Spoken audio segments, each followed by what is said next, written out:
Hello everybody, welcome back to another Outer Planet Models solo wargaming play.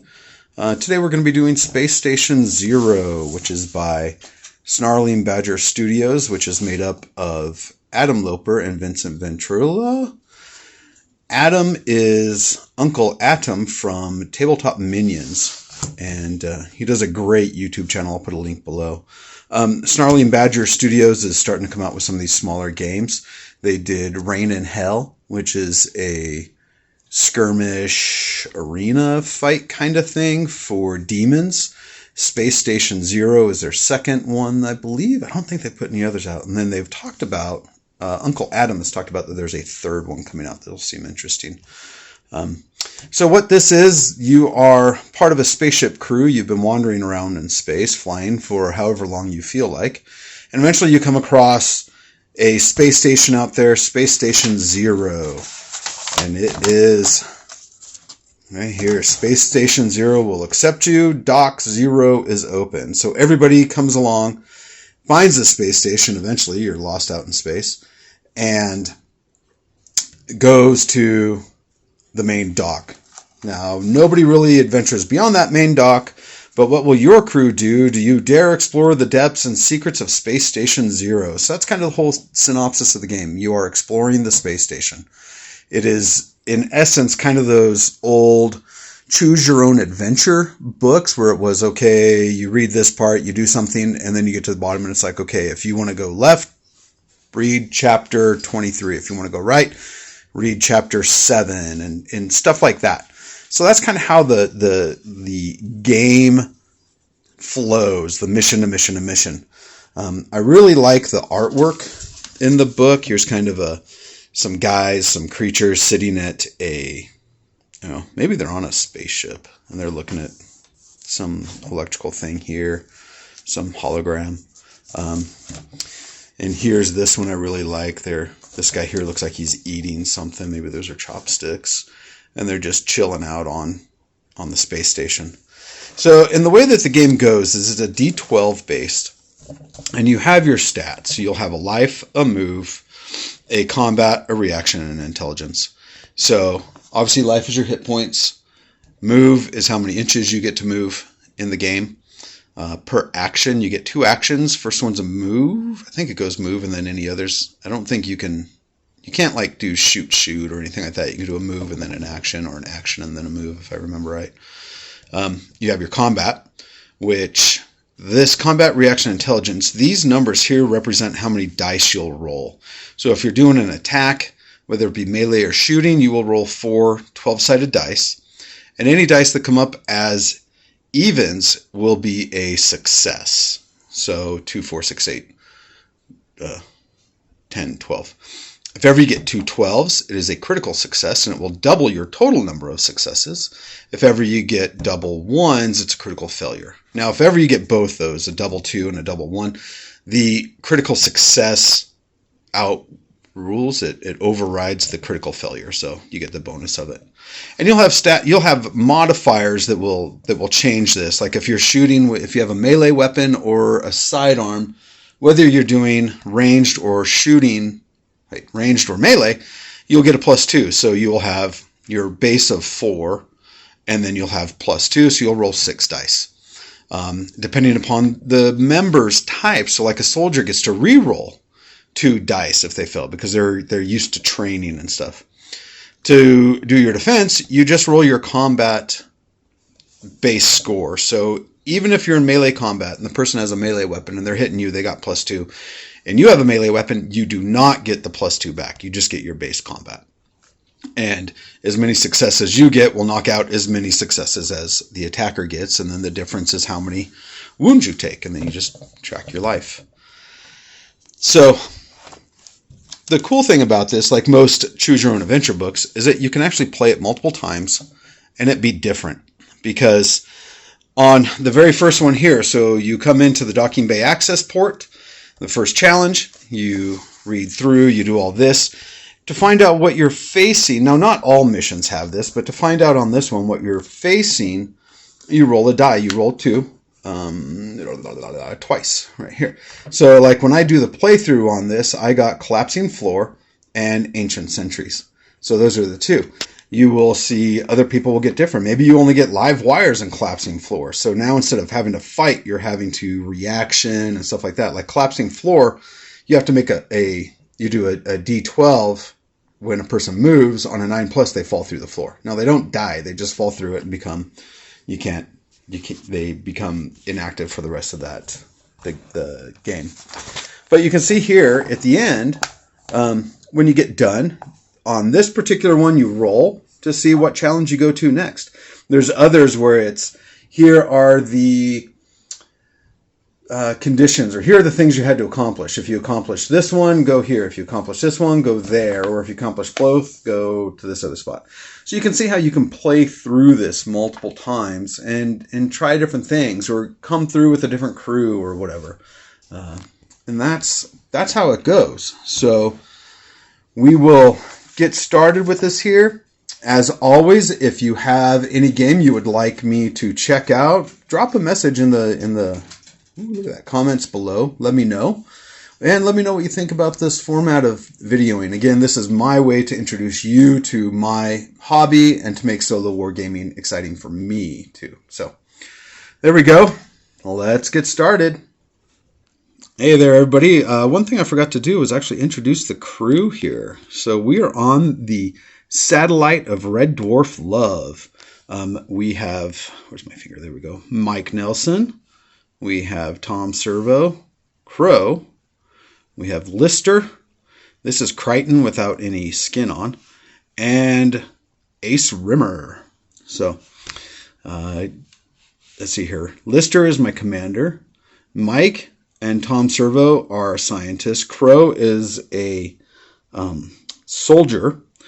Crichton is a lead scientist. And let's hear. Oh, and Ace Rimmer is a pilot. So that is the crew. So the Satellite of Red Dwarf Love. Okay.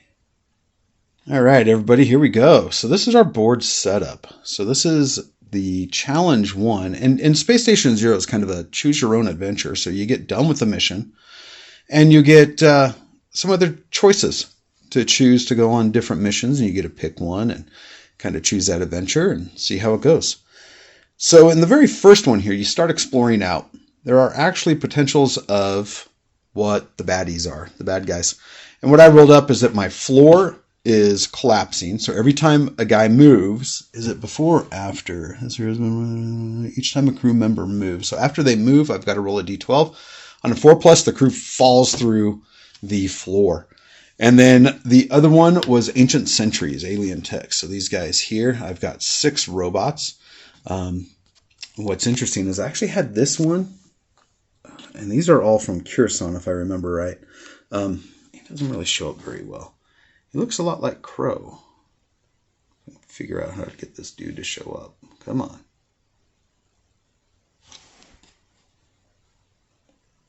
There he is. Kind of reminds me of Crow. Right to there. I mean, obviously he's not, but maybe he's a cousin of Crow. So they are there. And I get to start first with the activations. What happens is that your first crew always gets to activate, your first crew member. Then on your second crew member, what happens is you roll a d12 on a 6+, your second crew member can activate. If ever you fail that, the play goes to the enemy, and they have to roll also to see how many they get to activate. And then when they fail, it goes back and forth and back and forth. There is no time limit on this, so that's great. I don't have to like race across and put my guys out there in harm's way. I have 1, 2, 3, 4 guys that are ranged. That is Lister, Mike, Crichton, and Crow. Tom Servo and Ace Rimmer are melee guys. So we'll see how that all goes. Okay, had to double check there. There is no range distance in the game. It's just you have to shoot at somebody over an inch away, but because we're doing 15mm, it'll be half an inch away right here. You see it right there, that little notch I cut out. This is from Wild West Exodus, and A lot of stuff I have, my tables are metal, so I glued a little magnet on there so I could just stick it to the side. So, turn 1. Let's have Crichton. No, let's have Crow. He's bloodthirsty. Crow's going to move out, and he has a move of 4, so he can move 2 inches. We're going to move him out to here. So he comes out, not quite up to there. And barely see the base. But I'm going to let it go, just because it's fun to do that. So, Crow has a combat of 4, but whenever he's using a sidearm, it gets +2, so a 6. So 3, 4, 5, 6. Roll and see. We got 8. 1, 2, 3, 4 successes. Okay, so I'm just going to leave these 4 here. And it's actually another combat roll that you use to try to defend. So no matter what, this guy's taken a wound. And so we got a 12, a 3, and a 9. So the 12, that wasn't even. So those knock out. So 3, they have a life of 2. So that kills this dude. Pow pow! He is gone. Now, I guess I should have done this before for his move. 9. Oh! Dang it. Okay. That's what Crow would have done in an alternate universe, but instead, boop, he fell right through the floor. Dope. Guess he was too heavy. Crow, you're fat. Okay, activation, I need a 6+, see if I can keep going. A 3, I do not, so it goes to the enemy. So we're going to go, let's see here, even, odd, to see which guy activates first. I got an even, so I think this was even. So he's going to move out. So they have a move of 3, which means 1.5, which if you can see, there's a little notch on that too. So 1.5 gets him about to the middle here. And he's going to move again. Gets him up to about here. Okay. Now we're going to try to activate it again with him. 6. So I got a 7, so they do. So we're going to go ahead and move this guy here. Now, it only says that my guy... Yep, each time a crew member. So these guys know where to step on the floor. So we got 1.5 moves him out to here. 1.5 again. Moves him out to here. Now, third activation, I need a 10+. A 9. Nope. So it goes back to me. Okay. So... you guys are coming out. We don't like that. Ace Rimmer. You're going to step out. Roll to see if you don't fall through. A 1. You're good. Take a shot. So Ace Rimmer has a combat of 3 and a +2. He has awareness, avoid damage, or spot hidden. He gets... melee scanner gives him a +1 to this roll. He's got an armor jacket, meaning that in order to hit him, actually I think everybody has an armored jacket. The target number to hit them is a 4. So when the enemy rolls, an even of a 2 will not hit. Okay, but Ace has a 5 that we need here. Roll. We've got 1, 2, 3. So 3 successes because they don't have any armor. Now, oh, he was shooting over at this guy here. They've got a combat of 3, an 8, 11, 11 again.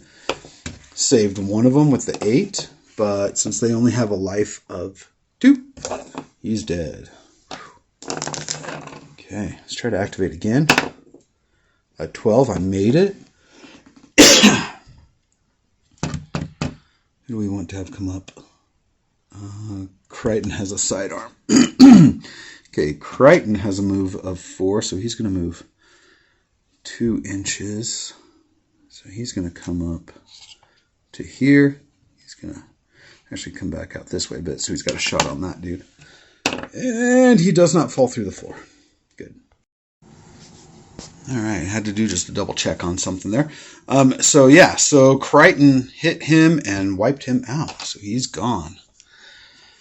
I believe that was my second activation. Yeah, because, yeah, my third. Ooh, I got a 12. So I needed a 10 on that, so I got it.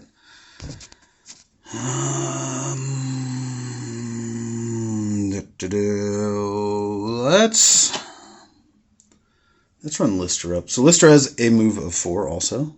So you get 2 actions. You get a move and then do something else. So 4. It's about there. So he comes out right about there. Okay. Now my last one, I need a 12. A 1. Nope. Goes to them. So even, odd. Odd. So he's going to move. And again, they've got a move of 3. So 1.5. So actually it's 6 total. So I guess I could go 4, 6. I'm going to say he got it. Boom! He gets in there. Now, he only got there. He doesn't get to fight yet. And the next one, a 3. No, it goes back to me. Oh, that's a great thing. Except, I was thinking I could move Tom Servo in to fight him. Except, Lister's in the way. Well, we got to get him up there anyway. So Tom Servo, move a 4. So again, halves because of 15 millimeter. I can't squeeze past. I think I could squeeze over here though. So he'll go there. Okay, second activation. I think I rolled an 8, but I'll re-roll. 12. That only leaves Mike left. I need to put little tokens next to him to show who's activated. Okay, Mike. Move a 4 also. So he can only do a move. I kind of bottleneck up in here. He's just going to get behind Lister. There we go. Okay, so I'm done. So now everything's going to go back to... Oh! Wait. I forgot. I got to roll to see if they've crashed through the floor. Okay, Tom Servo. A 12. Goodbye, Tom. Go join Crow. And Mike, a 3, so he stays. Okay, so half my crew has fallen through the floor because of life. All right. Okay, but here we go. So they're activating next. So we're just going to swing him around in here. So he's in on Lister. He makes it there. He comes around. Gets out to about here. And he was about placed the same, so we're going to put him there. Okay, that's the end of turn 1. We moved all the way up here. Okay, beginning of turn 2. We have Tom Servo and Crow have crashed through the floor. Now, they don't die or anything. They've just fallen through the floor and they come back. Because if a guy dies, you have to roll to see... Well, let me rephrase that. If a guy gets taken out of action, you have to roll at the end of the scenario to see if he actually dies. This is a game that's kind of like, I don't know that you ever really survive and win at the end, but it's like way fun. Okay, I get activation first. So let's have, so Mike's going to shimmy through here. Get up here. I fall through. He does not fall through because it's a 9+. So Mike's going to take a hit at this ancient sentry here. Now Mike has, wait, oh, Mike's not who I want to do that. I want Ace Rimmer. Ace Rimmer, but he has a 2-inch move. Yeah, I don't know that he can make it through. Okay, we're going to have Crichton step over and take a pot shot at this dude here. So Crichton has a 5. So 5, we've got 1, 2 successes. But move that there, so we just show 2 dice. They have a 3. Combat, we got a 10, a 2, and a 6. Now, this is shooting, so damage doesn't come back, but basically, Crichton, who did not fall through the floor, hit, but he shrugged it off or something like that. Maybe it wasn't that big of a deal. Okay, 6+, try to keep going. 5, no, that's not what I wanted. Because I got a feeling that Lister is going to fall here. Because it's going to pass over to them. Okay, well, let's see what happens. They've got a combat of 3. We're going to go with this guy first. Combat 3. That's off the board. Oh, 2, 12 and a 4. Now, Lister has a combat of 4. But he has a sidearm of +2. And I have no idea why I have a +4 written there. Armor jacket, practice on, reroll and failed. Oh, because he's got a targeting drone. Yeah. Yeah. Okay, so he has that. Okay. So we got to go here. We got a 4. Because any weapons you have don't help in defense. And they got 2. So I've got 1, 2. So I saved it. 6+, see if they keep going. They do. So we're going to have this guy here now attack into Lister. Again, 3. Off the board. We got 1. Oh, Lister. You could do this. If you get all successes, you can kill him. 3. 1, 2, 3. So this dude here... I don't have my wound markers. I'm going to have to get them right now. This guy has a 1 wound on him. Because, so he only hit with 1.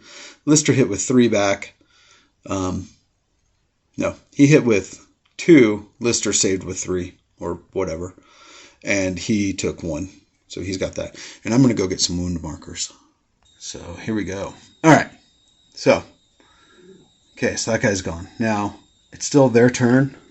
So let's see here. We need to get a 10+ for them to activate again. No, a 5. Okay. I'm gonna have Lister punk this dude. No, Lister's a shooting. Why do I keep thinking that?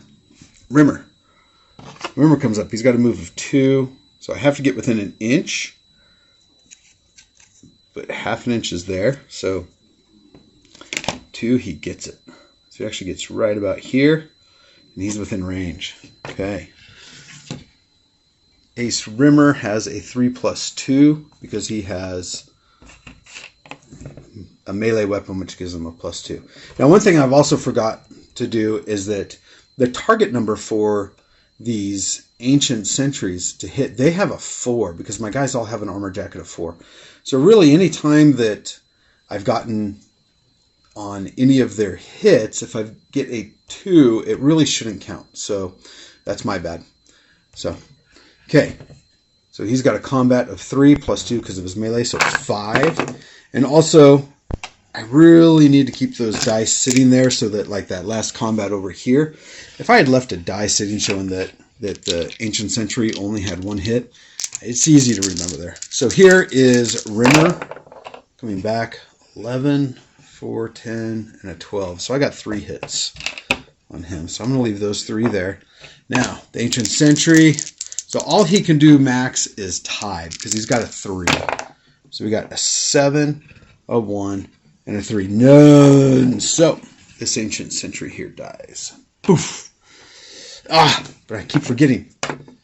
Ah, he doesn't fall through the floor though. Good thing. Now I'll try to keep going. So a 6. I got an 11 because it's 6+. We're going to have Lister here. So let's do this. Actually, we can... go here. So there. We're going to have Lister move out of the way because we want to get Mike coming up here. So we're going to have Lister move up here to take a shot at this dude, at Crow's cousin. So moves up. And oh no, it's a 9+. Falls through. Okay, so he makes it. So Lister has 8 dice. He's got a combat of 4 because he's my commander, so they get built a little different. So he's got a combat of 4, plus a sidearm, plus a targeting drone. So that is 8 dice. Nice. 6, 7, 8. Takes a shot. We got 2, 1, 2, 3, 4. So again, with having 4, and since they only have a combat of 3 back, they're going to take 1 wound no matter what. And we got a 6, a 10, and 11. So these 2 here cancel out these 2. Takes 2 wounds. He dies. All right. That takes care of Lister. Now Mike Nilsson. He also has a move of 4, so he just wants to come up a bit here. Right about here. Really need to kind of look through both the camera and my eye to see where I'm pointing at. Now, Mike has a ranged combat of 5 because he's got a 3. Looks like a 5, but it's really a 3 plus 2, because he's got a 3 plus his sidearm. So 5. We got a 7. I'm going to reroll that. It's cocked enough. Okay, 12, so I feel good about it. Okay, so 2. 2 hit. Their save of 3 dice. 9, 8, 12. They cancel them all. Pow! Okay, that takes care of Mike. So it is this one last ancient sentry to go. He can easily make it up. I think Mike's the closest. So he charges up to Mike. Combat of 3. Needs a 4. We're target number. Oh, only 1 success. Good deal. Mike has a combat of 3, so they have 1. So Mike's got 3, 1, so I cancel it. At least he doesn't take any wounds, so that's good. Okay, turn 3. Okay, so we got here. So, who do I want to be the rock star? You know, Ace Rimmer has to be it, because it's Ace Rimmer. He's going to smoke us a kipper. I guess we smoke him one. Okay, so he's just going to move up a bit. Don't fall through. Oh, of course he falls through. Okay, try to keep initiative. I got a 10, so I did. Screw this. Shoot the dude. So let's have Lister, because Lister has 8 dice. 3, 4, 5, 6, 7, 8. Okay, 8 dice. 3 miss. 2 dice. That is not good. Okay, so 2. Good thing is that they don't wound back. But 10, so he saves 1. So he's got 1 wound on him. Okay, that takes care of Ace. Or excuse me, Lister, because Ace fell through. All right. 3rd crew activate. I need a 10. I'm going to get my good die here. I've had for like 20 years. Oh, 1. Thanks, die. Love you too. Okay, well, Mike, I guess he's just going to attack Mike. So 3 dice for them. 11, 8, and a 9. Oh, 1 die. 1 hit. So Mike has 3. So if Mike hits on all 3, he will kill him. We got a 10, a 3, and a 5. So the 10 at least blocks the 8. Keep bumping the table there. All right, so he's done. So the rest are mine. Mike, take him out. 5 dice. Oh my gosh, keeps rolling 4. Mike, what the heck? 11, 5, 9, 7, 5. Nothing. Okay, Mike's done. Crichton, 5 dice. Crichton, 12, 4, 2. Okay, because that's a 9 right there. 3 hit. All I got to do is get 1 through. A 9 does it, but that one came off the board, so that's fine. So a 2 blocked 1. Rest get through, he dies. Boom! Killed him. And since Crichton didn't move, I don't need to roll to see if he fell through the door. Now, we're going to slide stuff out of the way here. Let's go to the post scenario. So what happens here? Ending the challenge. We did.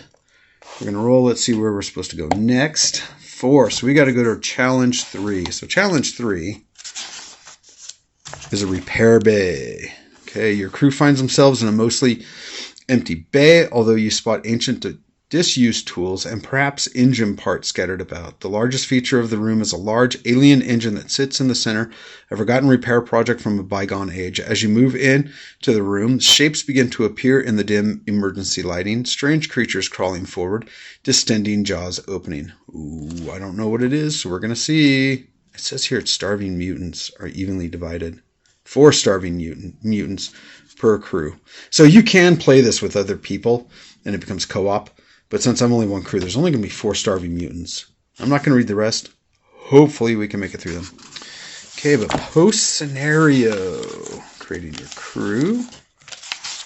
Creating your crew. Sample crew. Oh my gosh, come on. Injuries or death. So these three guys fell through.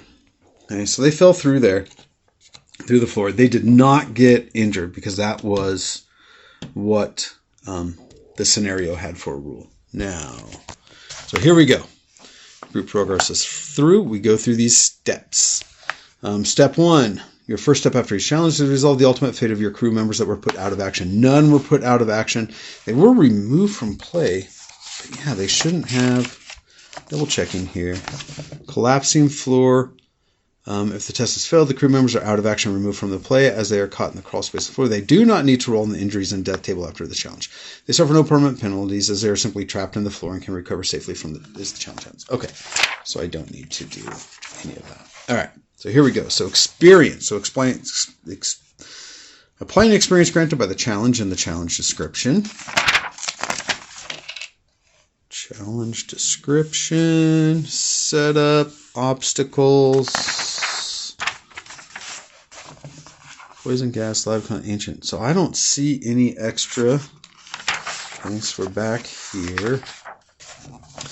Okay, so we didn't get any extra. Crew member size gains 1. Your commander gains 1 bonus point if they survive the challenge, which they did, because there's Lister still on the board. If you have gained any knowledge shards, which I didn't because that was one of the other things, or any other mission would have that there. Gain relevant ability once you have applied the experience above. Check against the tables below. So I need 7 to increase my commander XP total. I need 5 to increase a crew member. I think that's it. Yeah, so just those 2 steps. Injuries and experience. So that's it. So everybody's going to get 1 experience point, and Lister gets 2. There we go. That's it. Pretty quick little game. Fun. Awesome stuff. So if you have any other game you'd like me to play also, mention in the comments. Let me know what you're thinking.